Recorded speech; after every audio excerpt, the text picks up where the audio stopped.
काली तंत्र शास्त्र, काली तत्व निरूपण। नमस्कार मित्रों, दैविक शक्तियां चैनल पर आपका एक बार फिर से स्वागत है।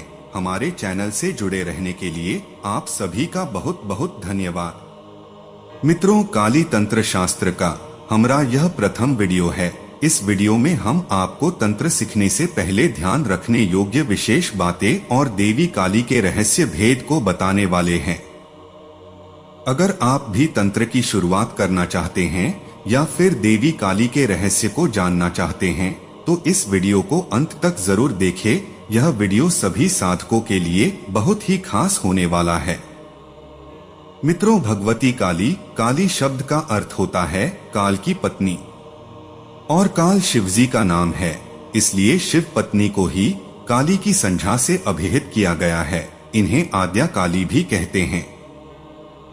मार्कंडेय पुराण के दुर्गा सप्तशती खंड में भगवती अंबिका के ललाट से जिन काली की उत्पत्ति का वर्णन किया गया है, भगवती आद्या काली उनसे भिन्न है। भगवती अंबिका के ललाट से उत्पन्न काली दुर्गा की त्रिमूर्तियों में से एक हैं। उनके ध्यान का स्वरूप भी आद्या काली के ध्यान से भिन्न है। तंत्र शास्त्रों में आया भगवती के 10 भेद कहे गए हैं, जिसे देवी काली, देवी तारा, देवी षोडशी, देवी भुवनेश्वरी, देवी भैरवी, देवी छिन्नमस्ता, देवी धूमावती, देवी बगला, देवी मातंगी एवं देवी कमलात्मिका के नाम से जाना जाता है।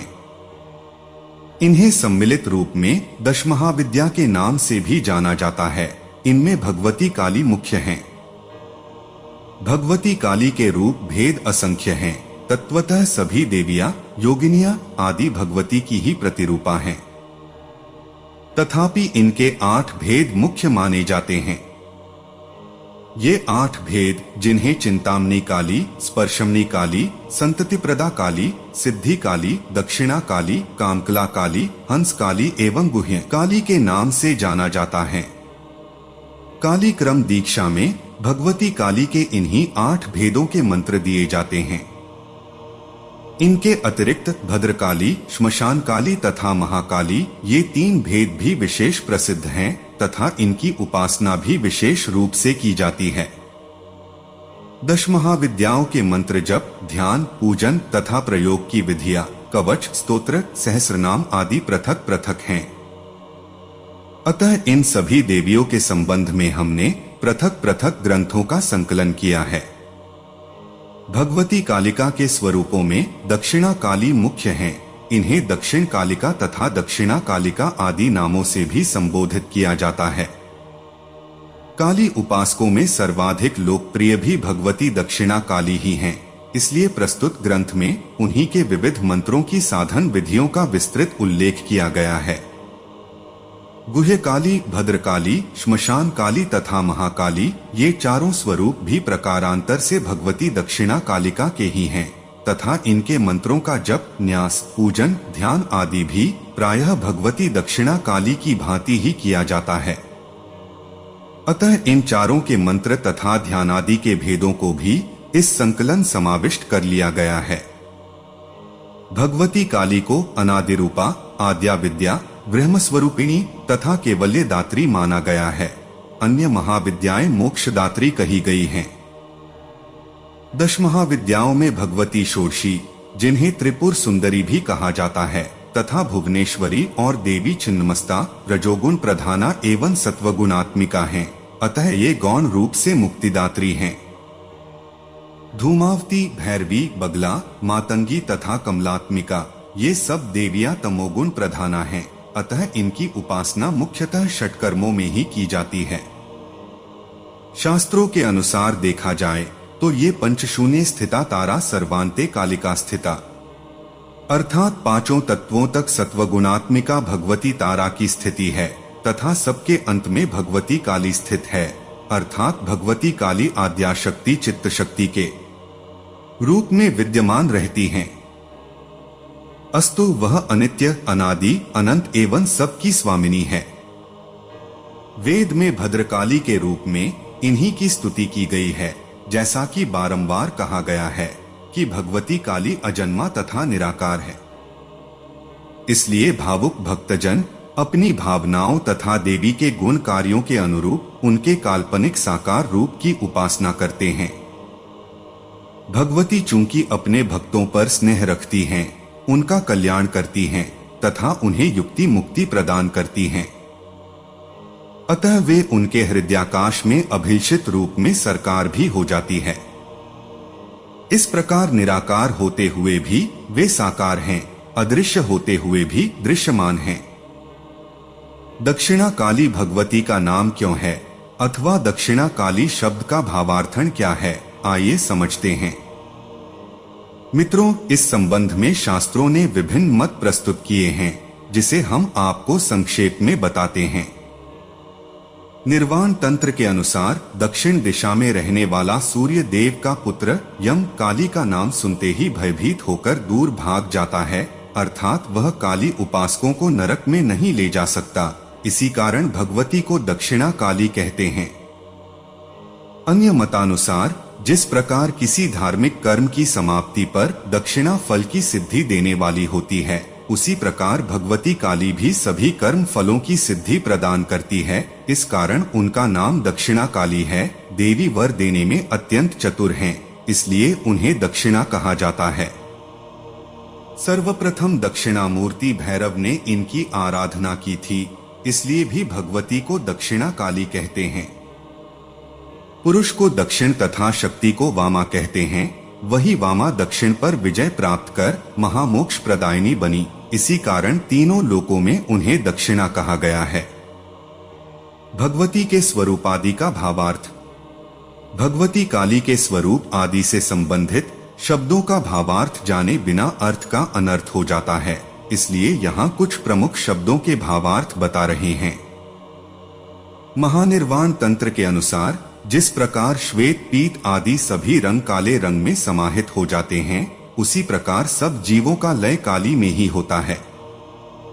इसलिए काल शक्त, निगुणा, निराकार भगवती काली का वर्ण भी काल ही निरूपित किया गया है।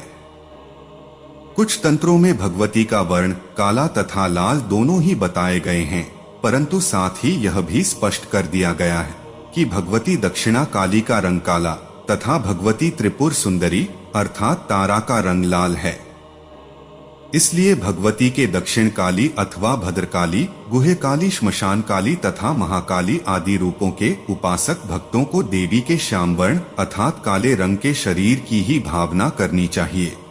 भगवती काली को श्मशान वासिनी कहा गया है।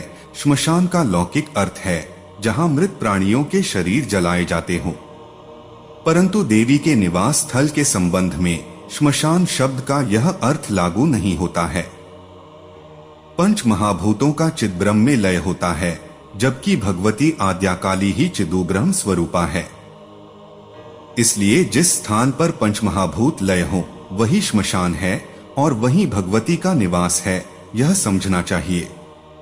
संसारिक विषयों काम क्रोध राग आदि के भस्म होने का मुख्य स्थान हृदय है। चूंकि जिस स्थान पर कोई वस्तु भस्म हो वह स्थान श्मशान कहलाता है, अतः काम क्रोध राग आदि से रहित श्मशान रूपी हृदय में ही भगवती काली निवास करती है।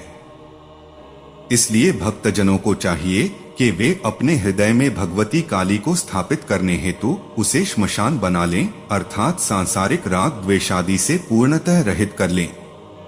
श्मशान में चिता के प्रज्वलित होने का तात्पर्य है राग द्वेषादि विकार रहित हृदय रूपी श्मशान में ज्ञानाग्नि का निरंतर प्रज्वलित बना रहना। श्मशान में शिवा, कंकाल, अस्थि तथा शवमुंड की उपस्थिति का तात्पर्य है शिवा, शवमुंड आदि अपंचीकृत महाभूत हैं तथा अस्थि, कंकाल आदि उज्ज्वल वर्ण सत्व गुण के बोधक है। अर्थात हृदय रूपी श्मशान में अपंचीकृत महाभूत शिवा, शवमुंड आदि के रूप में तथा अस्थि, कंकाल आदि सत्वगुण के रूप में उपस्थित रहते हैं। आसन। शिव से जब शक्ति पृथक हो जाती है तो वह शव मात्र रह जाता है। अर्थात जिस प्रकार शिव का अंश स्वरूप जीव शरीर प्राण रूपी शक्ति के हट जाने पर मृत्यु को प्राप्त होकर शव हो जाता है, उसी प्रकार उपासक जब अपनी प्राण शक्ति को चित्त शक्ति में समाहित कर देता है तब उसका पच्च भौतिक शरीर शव की भांति निर्जीव हो जाता है। उस स्थिति में भगवती आद्याशक्ति उसके ऊपर अपना आसन बनाती है, अर्थात उस पर अपनी कृपा बरसाती हैं और उसे स्वयं में सन्निहित कर भौतिक प्रपंचों से मुक्त कर देती हैं। यही भगवती का शवासन है और इसीलिए शव को भगवती का आसन कल्पित किया गया है। शशि शेखर, भगवती के ललाट पर चंद्रमा की स्थिति बताकर उन्हें शशि शेखरा कहा गया है। इसका भावार्थ यह है कि वे चिदानंदमयी है तथा अमृतत्व रूपी चंद्रमा को धारण किए हैं, अर्थात उनकी शरण में पहुंचने वाले साधक को अमृतत्व की उपलब्धि होती है। मुक्तकेशी, भगवती के बाल बिखरे हैं। इसका तात्पर्य है कि भगवती केश विन्यासादि विकारों से रहित त्रिगुणातीता हैं। भगवती के 3 नेत्र हैं।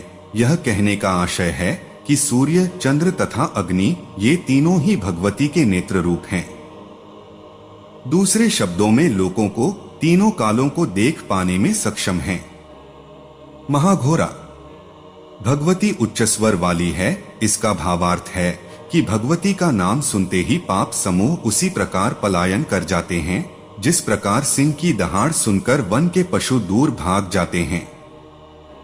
बालावतंसा, भगवती अपने कानों में बालकों के शव पहने हैं। इस कथन का आशय यह है कि वे पूर्वोक्त शव तुल्य निर्विकार हृदय वाले स्वभाव जैसे भक्तों की ओर कान लगाए रखती हैं, अर्थात उनकी प्रत्येक प्रार्थना को ध्यान से सुनती हैं। सुक्कद्वयगलद रक्त धारा, भगवती के दोनों होठों के कोनों से रक्त की धारा बह रही है। यह कहने का आशय है कि भगवती शुद्ध सत्वात्मिका हैं और वे रजोगुण एवं तमोगुण को निहसरत कर रही हैं। प्रकृतिर्दना, भगवती के दांत बाहर की ओर निकले हैं जिनसे वे जीभ को दबाए हुए हैं। इस कथन का आशय यह है कि भगवती तमोगुण एवं रजोगुण रूपी जीभ को अपने सतोगुण रूपी उज्ज्वल दांतों से दबाए हुए हैं। स्मितमुखी, भगवती के मुख पर मुस्कान बनी रहती है। इसका तात्पर्य है कि वे नित्यानंद स्वरूपा है। पोनोन्नत पयोधरा, भगवती के स्तन बड़े तथा उन्नत हैं। कहने का आशय यह है कि वे तीनों लोकों को आहार देकर उनका पालन करती है तथा स्वभक्तों को अमर्त्य अथवा मोक्षरूपी दुग्धपान कराती हैं। कंठासक्त मुंडाली गलधिर्चचिता, इस कथन का आशय है कि मुंडमाला के 50 मुंड अर्थात 50 मातृका वर्णों को धारण करने के कारण भगवती शब्द ब्रह्मा स्वरूपा है। उस शब्द गुण से रजोगुण का टपकना अर्थात सृष्टि का उत्पन्न होना ही रक्तस्राव है। भगवती उसी स्राव से आप्लावित है, अर्थात निरंतर नवीन सृष्टि करती रहती है। दिगंबरा, भगवती दिगंबरा है। इसका आशय यह है कि वे मायारूपी आवरण से आच्छादित नहीं हैं, अर्थात उन्हें माया अपनी लपेट में नहीं ले पाती। वनाक संघात कृतांचो, भगवती शवों के हाथ की करधनी पहने हैं। इस कथन का तात्पर्य यह है कि कल्पांत में सभी जीव स्थूल शरीर त्याग कर सूक्ष्म शरीर के रूप में कल्पारंभ पर्यंत जब तक कि उनका मोक्ष नहीं होता वे भगवती के कारण ही शरीर के संलग्न रहते हैं। शव की भुजाओं से आशय जीवों के कर्म की प्रधानता का है। वे भुजाएं देवी के गुप्तांग को ढाके हुए हैं। इस कथन का आशय यह है कि नवीन कल्प के आरंभ होने तक देवी द्वारा सृष्टि निर्माण का कार्य स्थगित बना रहता है। वामहस्ते कृपाण, देवी के ऊपर वाले बाएं हाथ में कृपाण है। इसका आशय यह है कि भगवती हानि रूपी तलवार से मोहरूपी मायापाश को नष्ट करती है। तलवार के बाएं हाथ में होने का तात्पर्य यह है कि भगवती वाम मार्ग अर्थात शिवजी के बताए हुए मार्ग पर चलने वाले निष्काम भक्तों के अज्ञान को नष्ट कर उन्हें मुक्ति प्रदान करती हैं। छिन्न मुंड तथाद, देवी के नीचे वाले बाएं हाथ में कटा हुआ सिर है। कहने का तात्पर्य यह है कि देवी अपने निचले बाएं हाथ में अर्थात वाम मार्ग की निम्नतम माने जाने वाली क्रियाओं में भी रजोगुण रहित तत्वज्ञान के आधार मस्तक को धारण किए रहती हैं। सवेचा भी वनरंच, देवी के दाईं ओर के हाथों में अभय तथा वर मुद्रा हैं। इस कथन का तात्पर्य है कि देवी दक्षिण मार्गी सकाम साधकों को अभय तथा वर प्रदान करती हैं। महाकाल सुरता। देवी महाकाल के साथ सुरत में संलग्न हैं, अर्थात भगवती महाकाल को शक्ति प्रदान करती हैं। जब वे निर्गुणा होती है तो महाकाल उन्हीं में सन्निविष्ट हो जाते हैं, और जब सगुणा होती हैं तो महाकाल से मुक्त रहते हैं। अस्तु वे स्थिति क्रम में महाकाल के साथ सुरता एवं सृष्टि क्रम में विपरीत रहती हैं। नित्य यौवनवती। देवी नित्य यौवनवती है। कहने का आशय यह है कि भगवती में अवस्था संबंधी कोई परिवर्तन नहीं होता। वे नित्य चितु स्वरूपा युवती जैसी बनी रहती है। कराल वदना। इसका तात्पर्य है कि भगवती के विराट स्वरूप को देखकर दुष्टजन भयभीत हो जाते हैं।